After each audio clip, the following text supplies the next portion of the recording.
ನಮಸ್ಕಾರ ರೀಪ್ಪ ಎಲ್ಲ ದೊಡ್ಡ ಮಂದಿಗೆ ಚಿಕನ್ ಬಿರಿಯಾನಿ ತಿಂದೇ ಇದ್ದವರಿಗೆ ಮತ್ತೊಂದು ಆಪ್ಷನ್ ಅಂದರೆ ಎಗ್ ಬಿರಿಯಾನಿ ರೀ. ಇವತ್ತಿನ ಈ ವಿಡಿಯೋದಾಗ ಸಿಂಪಲ್ಲಾಗಿ ಎಗ್ ಬಿರಿಯಾನಿನ ಹೆಂಗೆ ಮಾಡ್ಕೊಳ್ಳೋದು ಅಂತ ಹೇಳ್ಕೊಡ್ಲಾಗ್ತೀನಿ ರೀ. ಅದನ್ನು ಮಾಡ್ಕೊಳಕ್ಕೆ ಗ್ಯಾಸ್ ಮ್ಯಾಗ ಒಂದು ಪಾತ್ರೆನ ಇಟ್ಟು 2 ಟೇಬಲ್ ಸ್ಪೂನಷ್ಟು ಎಣ್ಣೆ ಹಾಕಿ, ಹಾಗೆ ಪುಡಿ ಉಪ್ಪು, ಖಾರದ ಪುಡಿ, ಹಾಗೆ ಅರಿಶಿನ ಪುಡಿ ಹಾಕಿ ಎಣ್ಣೆ ಒಳಗೆ ಅದನ್ನು ಚೆನ್ನಾಗಿ ಕಲಿಸ್ಬೇಕು ರೀ. ಅದೆಲ್ಲ ಪೂರ್ತಿ ಎಣ್ಣೆ ಒಳಗೆ ಚೆನ್ನಾಗಿ ಕಲಸಿ ಹಸಿ ವಾಸನೆ ಎಲ್ಲ ಹೋದ ಬಳಿಕ ಅದಕ್ಕೆ 4 ಬೇಯಿಸಿರುವಂಥ ಮೊಟ್ಟೆ ತೊಗೊಂಡು ಮೊಟ್ಟೆಯನ್ನು ಈ ರೀತಿ ಉದ್ದಗೆ ಸೀಳ್ಬಿಟ್ಟು ಅದನ್ನು ಸಹ ಎಣ್ಣೆ ಒಳಗೆ ಹಾಕಿ ಮಸಾಲೆ ಮತ್ತು ಎಣ್ಣೆ ಎಲ್ಲ ಮೊಟ್ಟೆ ಹೀರ್ಕೊಳ್ಳೋವರೆಗೂ ಚೆನ್ನಾಗಿ 1 ರಿಂದ 2 ನಿಮಿಷ ಚೆನ್ನಾಗಿ ಫ್ರೈ ಮಾಡ್ಬೇಕು ರೀ.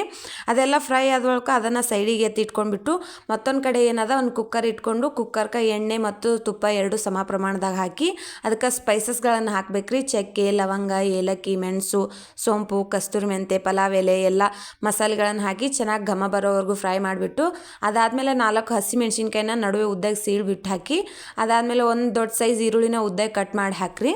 ಈರುಳ್ಳಿ ಗೋಲ್ಡನ್ ಬ್ರೌನ್ ಕಲರ್ ಬರೋವರೆಗೂ ಫ್ರೈ ಮಾಡ್ಬೇಕು ರೀ. ಈರುಳ್ಳಿ ಫ್ರೈ ಮಾಡಬೇಕಾದ್ರೆ ಗ್ಯಾಸ್ ಫ್ಲೇಮ್ನ ಮೀಡಿಯಮ್ ಫ್ಲೇಮ್ದಾಗೆ ಇಟ್ಟಿರಿ. ಈರುಳ್ಳಿ ಎಲ್ಲ ಫ್ರೈ ಆದ ಬಳಿಕ 1 ಟೇಬಲ್ ಸ್ಪೂನಷ್ಟು ಶುಂಠಿ ಬೆಳ್ಳುಳ್ಳಿ ಪೇಸ್ಟ್ನ ಆ್ಯಡ್ ಮಾಡಿ ಅದರಲ್ಲಿರೋ ಹಸಿ ವಾಸನೆ ಹೋಗೋವರೆಗೂ ಚೆನ್ನಾಗಿ ಫ್ರೈ ಮಾಡಿರಿ. ಅದಾದ ಬಳಿಕ ಚಿಕ್ಕದಾಗಿ ಕಟ್ ಮಾಡಿರೋಂಥ ಪುದೀನೂ ಹಾಕಿ ಅದನ್ನು ಚೆನ್ನಾಗಿ ಫ್ರೈ ಮಾಡಿರಿ. ಅದಾದಮೇಲೆ ಒಂದು ದೊಡ್ಡ ಸೈಜ್ ಟೊಮೆಟೊನ ಚಿಕ್ಕದಾಗಿ ಕಟ್ ಮಾಡಿಬಿಟ್ಟು ಟೊಮೆಟೊ ಸಾಫ್ಟ್ ಆಗೋವರೆಗೂ ಅದನ್ನು ಸಹ ಫ್ರೈ ಮಾಡಿರಿ. ಟೊಮೆಟೊ ಏನರ ಬೇಗನೆ ಸಾಫ್ಟ್ ಆಗಬೇಕಾಗಿತ್ತಂದ್ರೆ ನಿಮ್ಗೆ ನಡುವೆ ಸ್ವಲ್ಪ ಕಲ್ಲುಪ್ಪನ್ನು ಸೇರಿಸಿ ಫ್ರೈ ಮಾಡಿರಿ, ಬೇಗ ಸಾಫ್ಟ್ ಆಗ್ತದೆ. ಟೊಮೆಟೊ ಎಲ್ಲ ಸಾಫ್ಟ್ ಆದ ಬಳಿಕ ಸ್ಪೈಸಸ್ ಪೌಡರ್ಗಳನ್ನು ಸೇರಿಸಿ ಮಿಕ್ಸ್ ಮಾಡಿರಿ. ಖಾರದ ಪುಡಿ, ಅರಿಶಿನ ಪುಡಿ, ಧನಿಯಾ ಪುಡಿ, ಗರಂ ಮಸಾಲ, ಚಿಕನ್ ಮಸಾಲ, ಬೇಕಿದ್ರೆ ಮೊಟ್ಟೆ ಮಸಾಲ ಇದ್ದರೂ ಸಹ ಮೊಟ್ಟೆ ಮಸಾಲನೂ ಹಾಕ್ಬೋದು. ಅದನ್ನೆಲ್ಲ ಹಾಕಿ ಮಸಾಲ ಎಲ್ಲ ಎಣ್ಣೆ ಬಿಡೋವರೆಗೂ ಚೆನ್ನಾಗಿ ಫ್ರೈ ಮಾಡಿರಿ.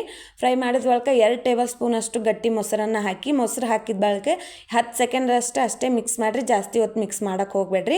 ಅದೆಲ್ಲ ಮಿಕ್ಸ್ ಮಾಡಿದ್ದಾದ ಬಳಿಕ ಯಾವ ಲೋಟದಿಂದ ಅಕ್ಕಿನ ತೊಗೊಂಡಿರ್ತೀರಿ ನೋಡಿರಿ ಆ ಲೋಟದಿಂದ ನೀರನ್ನು ಸೇರಿಸಿ ನೀರು ಕುದಿ ಬರಬೇಕು. ನೀರು ಕುದಿ ಬಂದಮೇಲೆ ಅರ್ಧ ಗಂಟೆ ಮುಂಚಿತವಾಗಿಯೇ ಬಾಸುಮತಿ ಅಕ್ಕಿನ ನೀವು ನೀರಲ್ಲಿ ನೆನೆಸಿಟ್ಕೋಬೇಕಾಗ್ತದೆ ಬಿರಿಯಾನಿ ಮಾಡಬೇಕಾದ್ರೆ. ಅದನ್ನು ನೆನೆಸಿಟ್ಟಿದ್ದ ಅಕ್ಕಿನೂ ನೀರನ್ನು ಸೇರಿಸಿ ಚೆನ್ನಾಗಿ ಕಲಿಸ್ಬಿಟ್ಟು ನೀವೇನು ಫ್ರೈ ಮಾಡಿ ಇಟ್ಕೊಂಡಿರ್ತೀರಲ್ಲ ಮೊಟ್ಟೆ ಅದರ ಮೇಲೆ ಒಂದೊಂದಾಗಿ ಇಟ್ಕೋತ ಹೋಗಿ ಸ್ವಲ್ಪ ಸಣ್ಣದಾಗಿ ಕಟ್ ಮಾಡಿಟ್ಟಂಥ ಕೊತ್ತಂಬರಿ ಸೊಪ್ಪನ್ನು ಅದ್ರ ಮ್ಯಾಗ ಉದುರಿಸ್ಬಿಡ್ರಿ.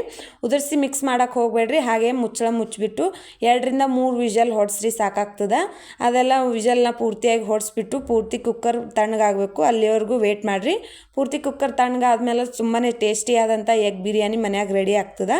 ಇದರದ್ದು ಪೂರ್ತಿ ಡೀಟೇಲ್ ರೆಸಿಪಿ ನಾನು ಯೂಟ್ಯೂಬ್ ಚಾನಲ್ದಾಗ ಅಪ್ಲೋಡ್ ಆಗ್ಯದ, ಹಾಗೆ ಕೆಳಗಡೆ ಲಿಂಕ್ನೂ ಸಹ ಕೊಟ್ಟಿರ್ತೀನಿ. ನಿಮ್ಗೇನಾದ್ರೂ ಇಂಟ್ರೆಸ್ಟ್ ಇದ್ರೆ ಹಾಗೆ ಟೈಮ್ ಇದ್ರೆ ಹೋಗಿ ಚೆಕ್ ಮಾಡಿರಿ. ಈ ವಿಡಿಯೋ ಇಷ್ಟ ಆಗಿತ್ತಂದ್ರೆ ಲೈಕ್ ಮಾಡೋದನ್ನು ಮಾತ್ರ ಮರಿಬೇಡ್ರಿ. ಲೈಕ್ ಮಾಡಿರಿ, ಹೆಂಗೆ ಆಗಿತ್ತು ರೆಸಿಪಿ ಅಂಥೇಳಿ ಕಮೆಂಟ್ ಮಾಡಿರಿ. ಮತ್ತು ನಿಮ್ಗೆ ಮುಂದಿನ ವಿಡಿಯೋದಾಗ ಸಿಗ್ತೀನಂತ.